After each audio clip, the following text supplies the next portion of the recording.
Welcome back to Season 2 of the Secret VCG Experience. Joined by our host, Aaron Gustin. I'm Jeff Stevens. It's been a long break since Season 1. And how long do you think it's been in Village Caregiving years? It's been a year, hasn't it? It's been a year. 1 year. 1 year. Who's our guest today? Who's kicking off Season 2? Well, let's play a little game. All right. Yep. I have 5 fun facts about this that they submitted. I didn't make these up. Okay. These aren't 4 facts and a lie. This is the real thing. And we see if the audience can guess who the guest. Yeah. Okay, go. See if you can figure it out. All right. So this person alleges, I'm not fact checked any of this. This person alleges they have a goal of visiting all 50 states. That's on their bucket list. Mm-hmm. They've made it to 40 of those states so far. That's a lot of miles. It is. Interesting enough, this person says that they put mayonnaise in their mashed potatoes. Sounds good. I like mayonnaise on fries, yeah. They swear they love to read. They read and listen to over 200 books last year. Okay. Now, this may give it away. This could be anybody so Could far. be anyone. Okay. They love UK basketball. Recently cried when they lost. Well, is this Jeff Stevens? There was a lot of crying this year. I am a UK grad, you know. Now, this may help. This person's warming up to my heart rapidly. Well, this may help with geographic location, all right? Yep. This person alleges that they were neighbors with world-famous Billy Ray Cyrus's dad while growing up. So their family used to babysit Miley and her siblings. What? Used to babysit? Yes, you're about to meet the nanny for Hannah Montana. You know, Miley's coming back as Hannah Montana. Is she really? Already did, yeah. I have more questions than answers. It just aired recently. You know what we should do? Let's bring in our guest. Okay. Guess who it is? I know who it is. Okay. Well, let's bring her in. Jessie Martin, come on in.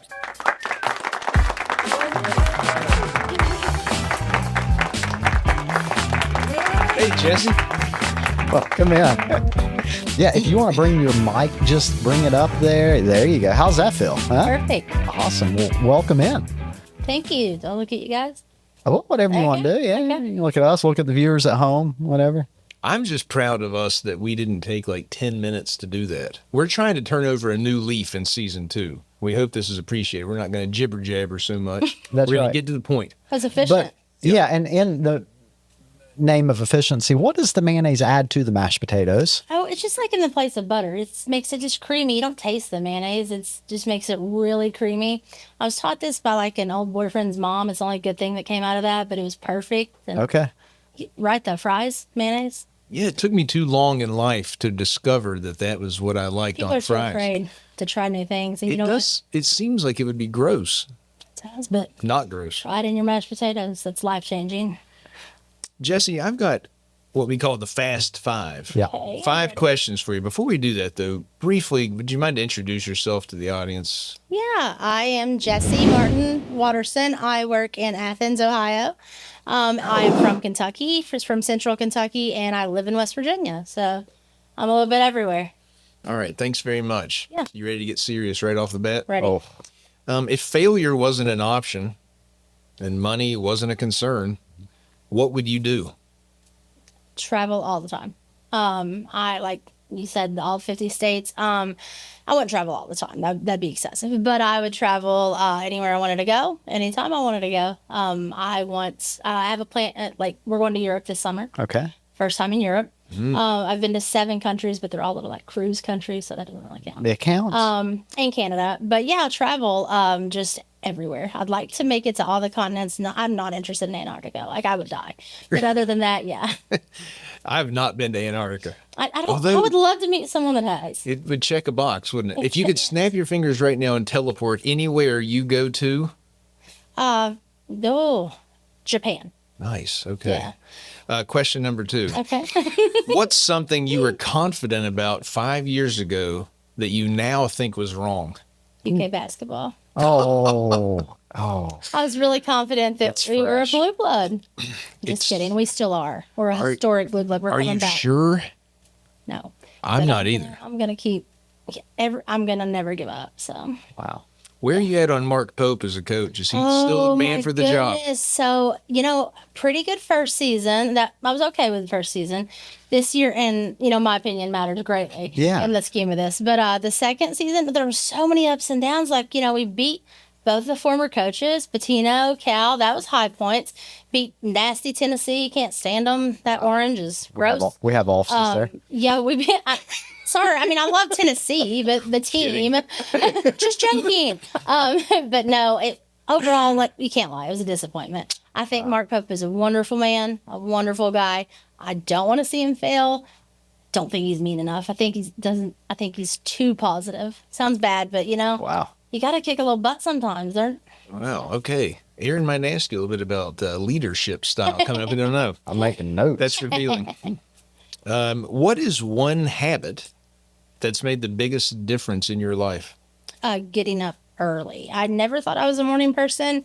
So I was like dragging out of bed, but I read this article and I'm like, you know what? Maybe it's right. I was getting up too late, actually. I thought it was early, I was like 7:00, whatever. I started getting up at like 5:30, and that's my time. Like, I love the morning, and I'm the most productive in the morning. Before I even go to the office, I will do an hour or 2 hours worth of work. And then by the time I'm at the office, I'm like feeling really good. But not even just at the office, like even on weekends, like there's more life to live when you're up early. What time do you go to bed then? Still late. Like, Really? that's the Okay. thing, not late, but like, not everyone needs 8 hours. That's a myth. Some people need 8 hours. Some people function better on 4. Listen, it's a thing. It's like I'm a making scientific notes. thing. I feel awful with 8 hours, so I get maybe like 5. Okay. 5. Wow, that's short. And I'm like ready to go. Like, I thought you might say 6 or 7, maybe. no. So you're going to bed at midnight and waking up at 5:30? Yeah, yeah. Wow. Not always, but sometimes it's a little early. Sometimes I'll 10:30. But no, I will lay down before that. But then I'll watch terrible TikToks and Okay. laugh a little bit before bed. So Yeah. yeah. So I relax at 10:30. You need but- naps midday. No, I'll tell you what. I'm not when you a get as old as me, that'll get harder to do. But I have been at that stage. Yeah. Boy, that was good days. What is something, question number 4, what's something you pretend to understand but really don't? cryptocurrency. No clue. Like, a good answer. back when that was going on, I'm like, oh, I'm gonna invest. I get this. I researched it. I did all this.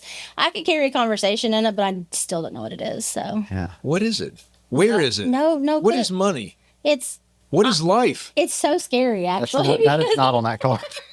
No, but it raises the question: does anyone really know, or are we all pretending? Also, card games. I don't understand those either. So, they're like when someone's trying to explain a card game to me, like euchre. I recently played that. Yeah. I blacked out, and Okay. like, I get it. I really get it. And then I played. I didn't get it. No idea. Like, yeah, Rook's fun, but other than that, card games and cryptocurrency, that's just two things that I wasn't meant to know. Those are great answers on the spot, too. And casino games would be on my list because I want to seem cool, like I know everything that's going on, and I'm really Yes. intimidated by a few of them.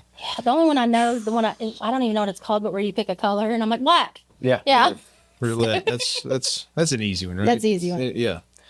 Those are great. Okay, last one. What is one piece of advice that you would give to your younger self? Study crypto. Yeah. Go to the casino. Yeah. Live in a casino. Pick a different a little more. team. Yeah. It would be, honestly, do not fear change so much. Like, staying in a situation for comfort is not the move. If you fear change, then you're going to be stuck in a lot of bad situations. I used to think, oh, loyalty, yeah, I'm still big on loyalty, but if it's not serving you, it's not serving others. So don't be. Well, I'll tell you what, Jessie has gotten us off to a great season 2 Yeah. start. That's setting a high bar for the Fast 5 this year. Yeah. Thank you. Into Fast 5. Wow. Fun. Rapid. Yeah. No, that was excellent answers. So speaking of change, let's talk a little bit about work. Yeah. All right. So I'm assuming this wasn't your first professional job. We won't dive into what your background is, but you came to Village Caregiving because of a change. You made a professional change. Give us a timeline. How long have you been with Village Caregiving, roughly? I was hired in October of 24. October, So, yeah. So about a year and a half, I would say. Okay. Approaching a year and a half. Yeah. And again, without going into a lot of your background stuff, is this a pretty different environment, different job than what you came from? Same, I don't know if I'd say same industry, business. Okay. But yes, it's a very different job, very different company. Some of the same principles that I learned, but yeah. I got you. You had a very heavy customer service base experience prior to this, right? You were in fleet management, right? Very, very customer service based. Every single interaction was graded by the customer, and it didn't matter if it was something beyond your control or whatever. It was all graded, and the only thing that counted for you was a 5. Okay. Like if it was a 4, almost practically almost satisfied, that was a 0. I got you. So and everything was based on that, and nothing was accepted below like a 90. Wow. It's tough. Like, I mean, and I get it. Customer service was great, but that was like, that's all you thought about. You couldn't think about anything else. You couldn't grow. You couldn't, it was just, and it was also managing to a score, not to true customer service, I feel like. So. I got you. So you come over about a year and a half ago. You guys opened Village Caregiving Athens, which is in Athens, Ohio, home of Ohio University, right? Yes. Big Ohio. We're big Ohio people. I don't know if you know this or not, Jeff, but we're both huge Ohio people. So you're over in Athens, beautiful, close First to time work. I ever went there was my first day there. Really? And I'm not just saying this because I worked there. It's so pretty. It's a beautiful It's the town, prettiest. yeah. They're the nicest human beings there. They love Joe Burrow. That is Joe Burrow Town. That's He's right. From there. We actually work with his foundation. Yeah. We're partners with him. So we've met his mom and dad, and they're great people. They do a ton for that community. Very cool. But yeah, that's Joe Burrow land.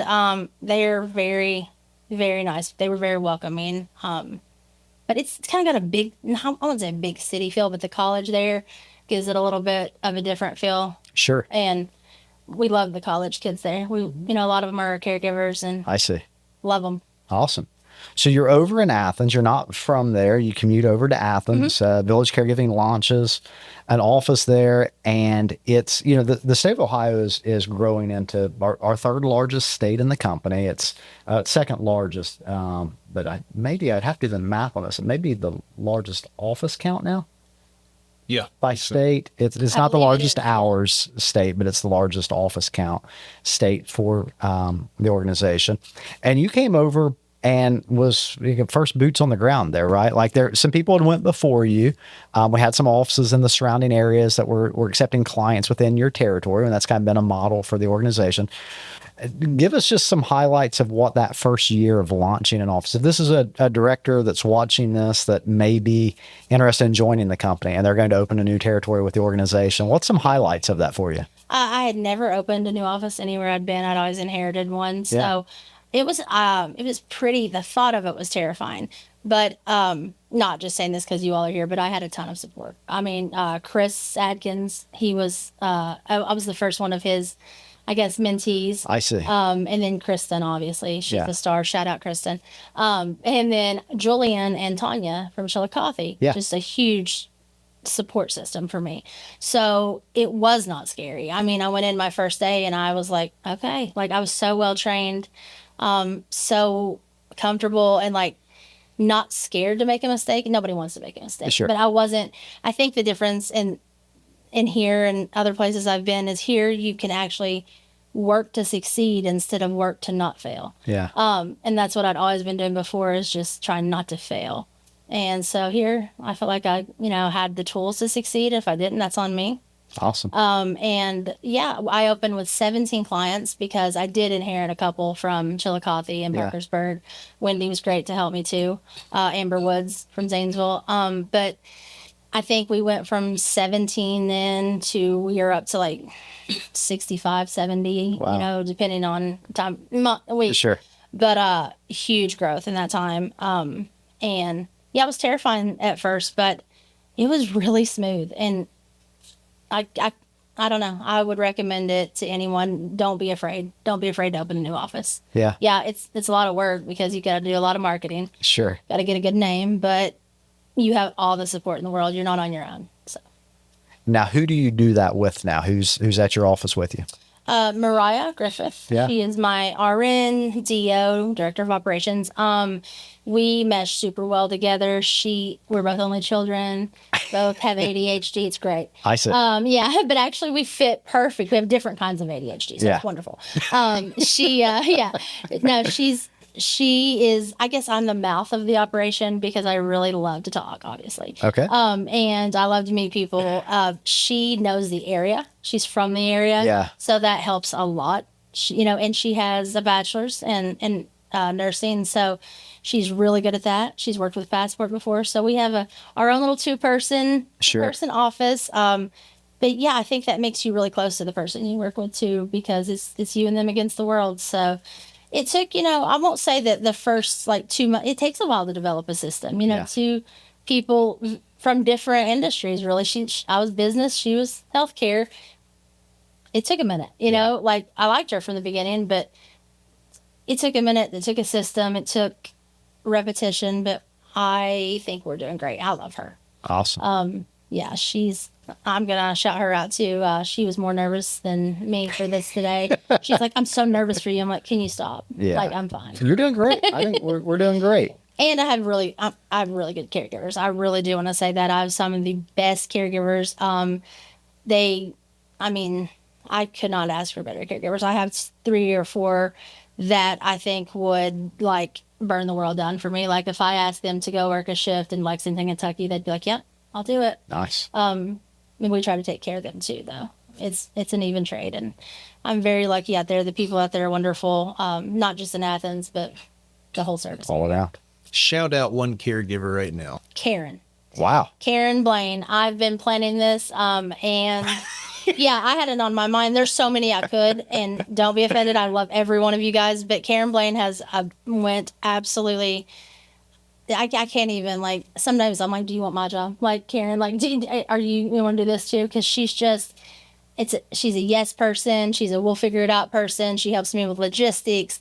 If I ever have a client that's leery about having our services just because, they've never had anybody in their home, that's the first person I send. They may not stay with her, but she gets them comfortable. Yeah. The only problem is once I send them, everyone wants They them. love her. Yeah. And I'm like, well, Karen, I guess you're working 75 hours this week. Yeah. But no, she's wonderful. There's a lot of them, but that's my girl. And she's a transfer for Portsmouth, so thank you, Caitlin. Wow. Yeah. Hey, Karen Blaine, caregiver of the Karen month. Blaine, yep.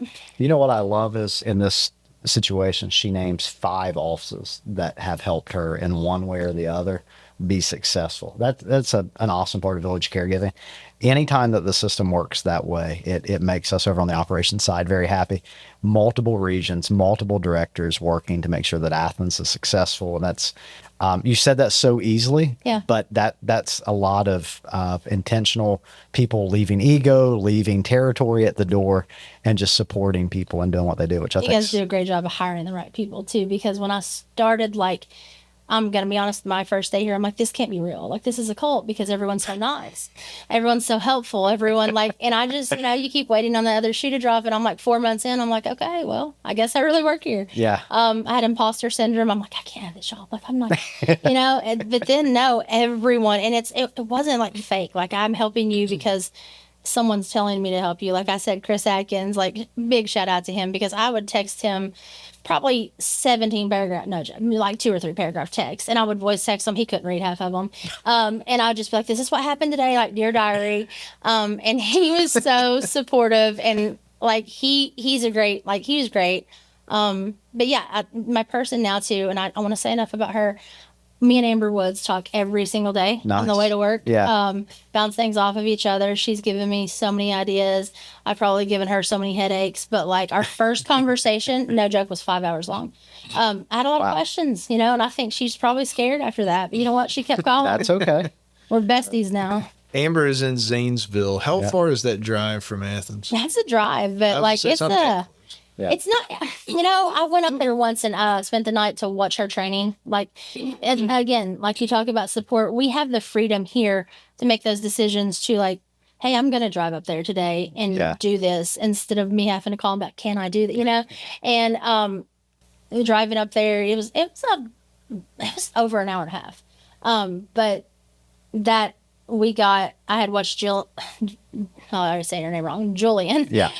Do her training, and then I wanted to watch, the other, and we kind of mixed them together, Sure. hybrided them, and made it our own. So Nice. that's another way to support is just we're allowed to go to their offices. Yeah. That we have that freedom to do that. So, shout out to Amber and Dana up there. Nice. They're queens. So. Well, I don't want to change the direction of this because I love the teamwork that we have. I love the generosity of compliments that we have. Mhm. Is there any way we could get the lights changed in here? Oh boy.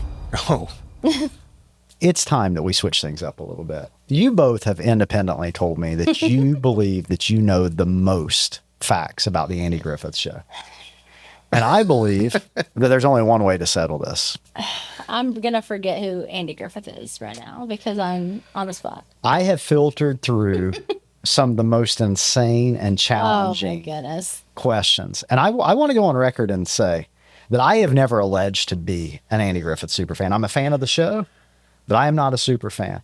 And I did not come up with all the questions, nor do I verify the answers. So if the one option you get is if I say that you get it wrong, and your opponent says that you actually are right and my answer is wrong, I'm going to award the points and move on. I am not going to take a beating on this podcast. Do we agree to these rules? Yes, I just want you to know that before I hear your insane questions, I did win a bar trivia Andy Griffith with 32 teams in it once. So if these questions are insane, it's on the questions. Okay. I agree to your rules. Yes. Okay. I agree too. We're going to go back and forth for the first round. Okay. Yeah. And if you don't know the answer, he can score the answer and get the next question, vice versa. Is that fair? Jeff, are you okay if I go ahead and start with her first? Yeah. Okay. I'm nervous. I know that Jessie really, really knows this show well. I don't. We'll see. We're going to learn together, and I have my answer key. I'm ready to go. Just let me ask you this. What was Barney Fife's standard issue weapon situation? He had to carry his bullet in his pocket, and he could only get it out when Andy told him he could, and he usually shot into the ground. Do you agree with this answer? Yeah, I don't know what you're going for exactly, but that's on the money. I mean, Do you know what Aunt Bee's full name was? Beatrice Taylor? That is correct. Okay. Okay. Fair. I thought you were looking for middle. I know. I was. Ooh, Okay. it could get scary here. Let me ask you this question. What was the name of the local barbershop in Mayberry?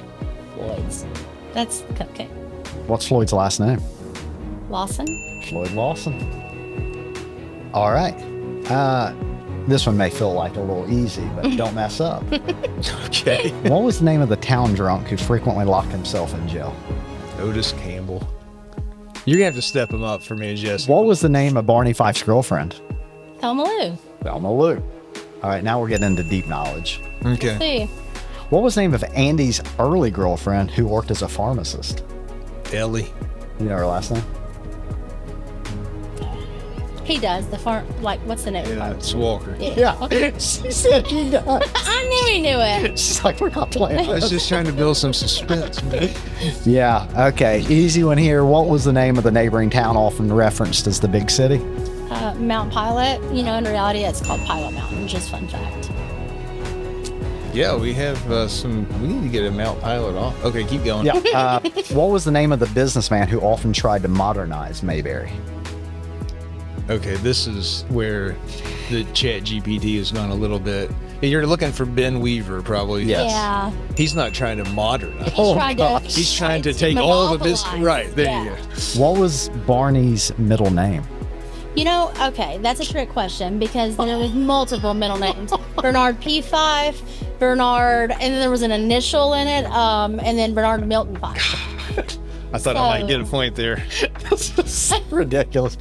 They listed it as Milton. Okay. Now, again, we're just getting warmed up here. I want you to understand that, okay? What was the name of the hillbilly family known for music and had reoccurring appearances? The Darlings. The Darlings. This is episode details, Oh, these are tough. okay? In Man in a Hurry, what is the full name of the businessman whose car breaks down? I can tell you everything about that episode, but I do not think I can tell you his name. But I do know that Goober couldn't work on his car because he was visiting his mom. But I don't know the name. I think he was out on his boat. Yeah, that's right. He was on his boat. Oh, and no. Goober said, hey. You know it? What was his name?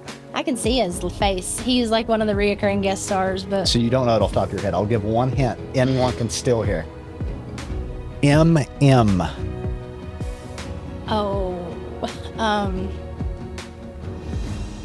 Last name. I know it's not Marshall Mathers. Why is that funny? No, it is not Eminem. No, the Which last. is What's also- the first name? Malcolm. It's not Meriwether. No, That's what it that got says. it wrong. That's the British bicyclist. It's true.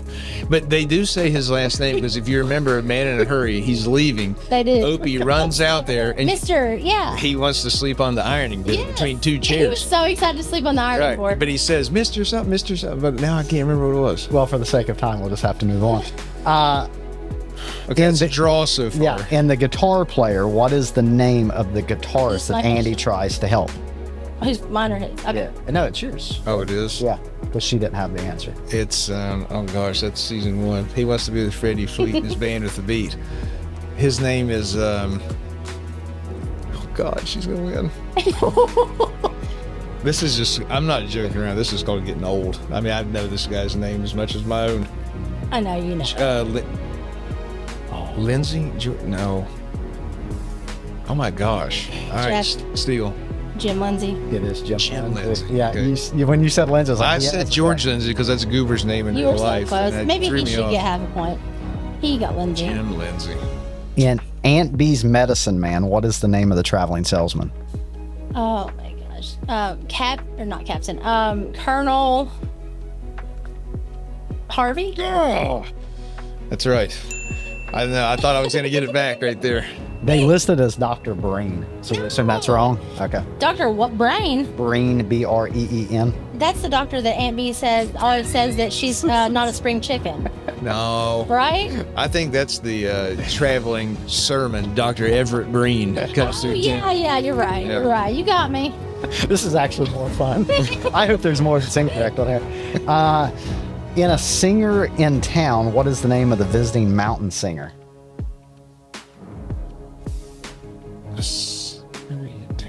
You're putting that tricky. I think it's, In A think Singer in it's- Town, what is the name of the visiting mountain singer? like the dad of I don't know. Are you talking? You do know, I think. Briscoe? You don't know what Briscoe Briscoe? Darling? No, it says Rafe Hollister. Oh, Did he sing? yeah. Rafe. I mean, You want me to sing a little Rafe Hollister just like he Here, does just a it? sec. We have Please a minute. do. Yeah. Okay. Look down that lonesome road before Remember you this? travel Gonna on. he's afraid of a shot. Wow. In a Jim haunted. should get a point for singing. Oh yeah. I would never sing, so Okay. Well, these really. That's the only way to get a point from you. I'm not singing, so I'll concede. In the haunted house, what is the name of the moonshiner using the house as cover? Otis Campbell, and his buddy, like Otis is one of them for sure, but I don't remember. That's the one. I don't, do they say his I name? think they do, and they open the door and Barnes says, "Gum." Remember that? They listed as That's Big such a Jack good- Anderson. I think that's in there. I recognize that. You got me there. I would have never got. That's the first one that I would have no chance to. Yeah, me either. Okay, she's won the game. There's no point embarrassing me for. No. I do We're have. actually tied because of the song. Yeah. This is Final question. okay. Final question. Make it tough. I don't know. Let's just go this. First one that can shout it out. Okay. Okay. In the pickle story, what specific flaw does Aunt B's pickles have that makes Kerosene it Spicy? cucumbers. Specific flaw. It tastes like kerosene. says they're rock hard and too hard to eat? Oh. You vote that's untrue.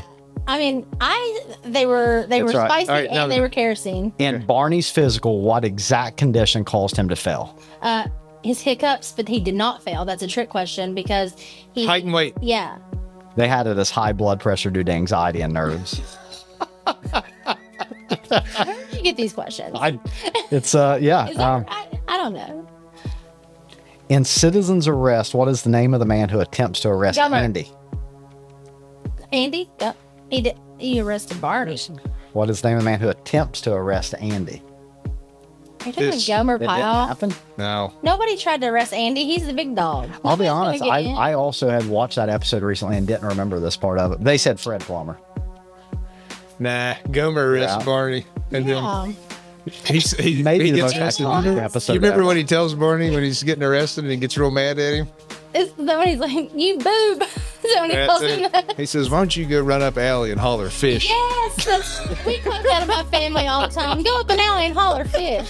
Or we love the quote, get out of the way, Sunday driver. It's another favorite quote. All right, let's call it a draw. Yeah. That's fair. Honestly, yeah. Because some of these, I know. we know more than this. It's fair to me because I think I lost. So congratulations. That's a handshake. Thank you. Yeah. I mean, you did. Look at that. I appreciate it. We could probably run this back again for a real official round with buzzer beaters I and think all. we did pretty well, though. That's pretty impressive. Gave a fine account of ourselves there. Yeah. No Some one of those can. were cake questions. Well, okay. Well, no one can watch this and not think you guys are legit fans. But Hey, in honesty, it takes some skill just to point out the ones that are wrong. that's right. Right? Yeah. What I'm most Come on. impressed that we were able to do that. That's right. Jeff, do you have one last question you'd like to ask our guests today? I do. It's the way that we're going to close every episode in season 2. And that is, Jessie, you have the last word. Okay. All right. So I talked about this a little bit earlier. So I kind of, gave myself away, but I'd like to elaborate.